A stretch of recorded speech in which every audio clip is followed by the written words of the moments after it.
Hey everyone, I'm Riot Brightmoon, executive producer of League of Legends, and I'm here on behalf of the entire League dev team to welcome you to Season 2023. First off, I want to wish you all a happy start of a new season, and I want to thank you for the marks you've all made on League, from the hype plays to the big brain moments, and all the ways you've helped make League what it is today. We have a lot to share with you, including our final updates on Ahri and Aurelion Sol, some upcoming skin thematics, an update on Ranked, and a sneak peek at some champions we'll be releasing later this year. But before we get into what's coming, I want to share a quick recap of this year's preseason. So let's go.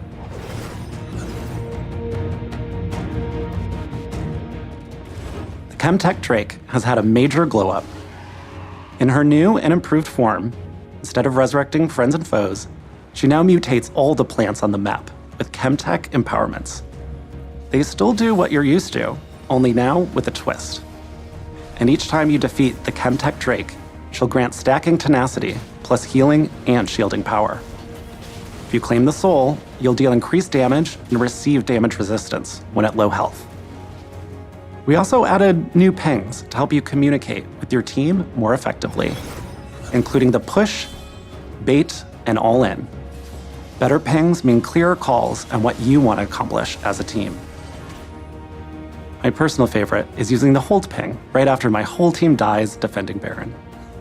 It wouldn't be preseason without some changes in the jungle. You now have a path recommender, an updated camp patient system, and new jungle companions to help you conquer the scary monsters of the jungle.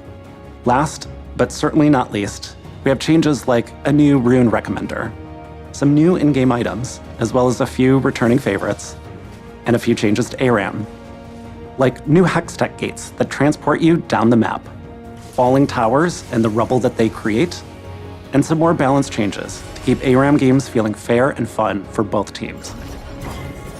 Now that we've covered preseason changes, let's talk about some of the new things coming this season.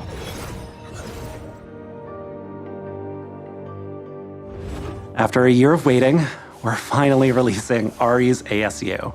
Her base, her skins, new VFX, splashes, and all 9 tails have been updated and will be out for all of you in just a few weeks. We can't wait to see what you think of her new look.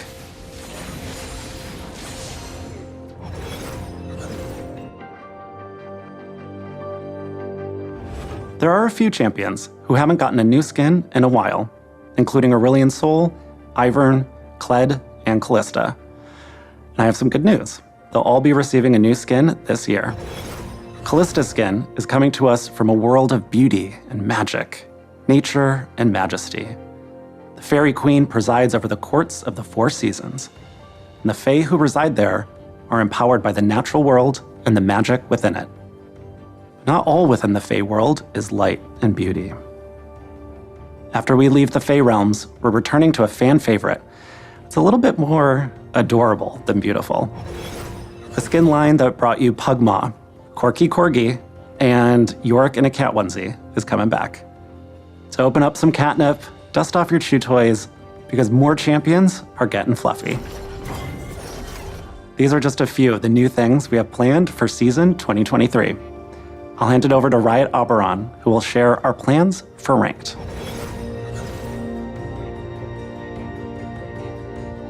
Hey everyone, I'm Chris Roberts, also known as Riot Auberaun, the project lead for the Game Loop team.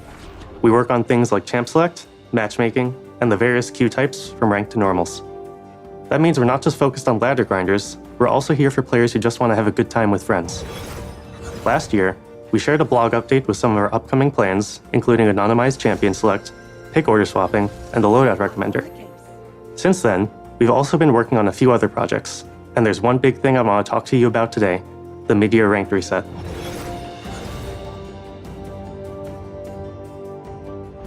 Ranked splits have been in the game for a few years, but until now, they were just a way to separate the single ranked season into thirds to help folks pace their progress.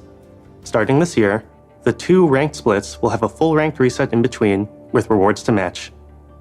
Here's the thing, a lot of players come back to League at the start of the season, ready for their climb to their ranked goals. But when we look at the data, It doesn't actually take the whole season for players to hit their peak rank if they've been playing consistently every patch. If you don't take your foot off the gas once you start your climb in January, you'll probably reach the peak of your climb around halfway through the year. After that, things can get a little rough. For players at higher ranks, the middle of the year can be a stress fest of playing just enough to avoid decaying or demoting. And once players realize they're not steadily climbing, many of them either drop out of ranked or turn to smurfing. Neither of these things are great for fair matchmaking or enjoyable league experiences, especially for players starting their climb later in the season. All in all, there are honestly a lot of reasons why most other games, other Riot games included, don't have year-long ranked seasons. So this year, we're getting with the times. When Split 2 starts, it won't be as heavy a reset as the one in January. We're not introducing a second preseason, so the game won't change dramatically enough to warrant making you re-earn your rank to the same extent. And if you've got something keeping you AFK for the first half of the year, don't worry. The mid-year reset is even less significant if you haven't played many games since January. We know this is a huge change, but it's one we think will help keep League feeling modern and fun while addressing a few of the pain points we've seen over the years. Okay, that was a lot. Let's end things on a high note by talking about the shiny stuff, rewards. Each split, you can earn the full rank reward suite, icons and emotes, ranked borders, and a ranked skin. Yes, that means there will be 2 skins for rank this year. We're also adding in some extra rewards for your climb as you progress on your ranked journey. In addition to this, we're also removing the gold rank requirement from ranked skins.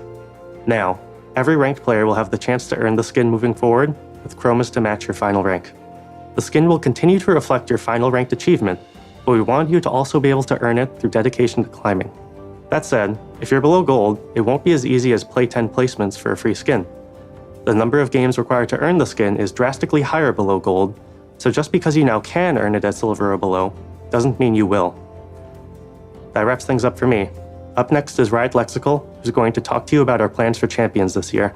Thanks, and good luck on your climbs.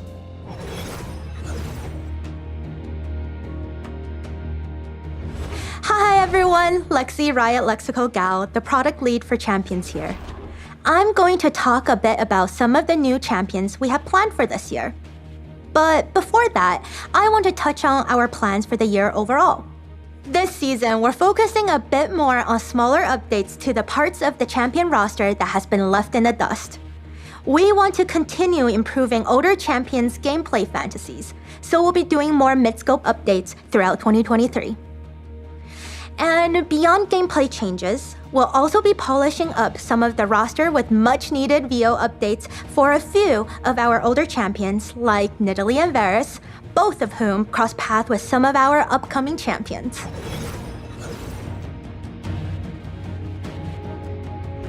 First up this year is Aurelion Sol's CGU. In the last LoL Please, we showed you some of the updated abilities that fans the flame of his dragon fantasy. But we didn't go too deep into the parts of his kit that strengthen his star forging theme. Not only can Aurelion Sol forge stars like a nebula in deep space, but he can now drop them from the sky onto his foes in Summoner's Rift. Ooh, ouch. As we mentioned before in the last video, his new passive causes all of his abilities to grow in size over the course of the game, including his new ultimate. I mean, what's more satisfying than dropping a massive star you forged in outer space on someone's head? We can't wait to see what you all think of the new and improved Star Forger, and we hope a lot of you will find a new main with him. After Aurelion Sol, we'll be releasing some brand new champions. One of our goals for the past few years has been to make sure we have a champion for everyone to enjoy. So we try to have a diverse champion pool that's inclusive of all cultures, genders, and in-game skill levels for every role. And that brings us to our first new champion of the year.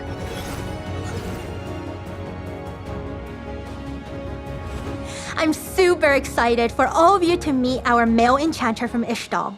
Displaying an incredible understanding of the fire axiom at a young age, Milio uses fire not to raise cities, but to soothe wounds.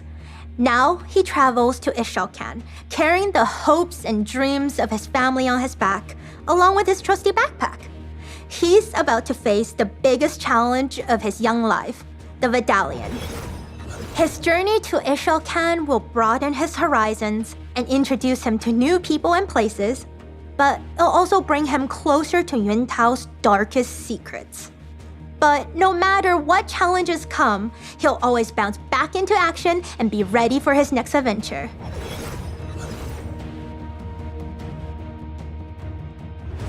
After we're done with the adorable enchanter, we're moving on to something a bit edgier. I know some of you love complex champions and novel link skill descriptions, but others wants to focus on macro play and pounce into action with a straightforward kit. If that sounds like you, good news. Naafiri is the Darkin for you. She's a mid-lane assassin made for those of us who want to focus on the hunt. After awakening from her slumber, her first objective is to track down her Darkin brethren. Her newfound body, or bodies, seems like a cruel twist of fate at first, but they prove useful for locating her fellow Darkin, and as a source of wisdom. After all, it's always better to hunt in a pack. I have some bad news though. Unfortunately, Naafiri is the only champion this year without a shirt. We know how much you all love abs, so don't worry. We'll be looking for more opportunities next year.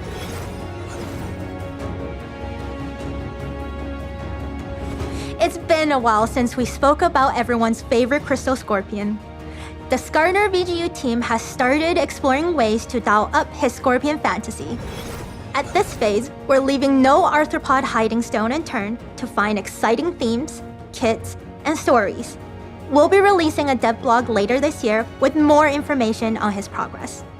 Looking further out, we also have a hangry jungler and an artistic mid laner who are looming in the distance. They're a bit too early to talk about at the moment, but look out for future teasers.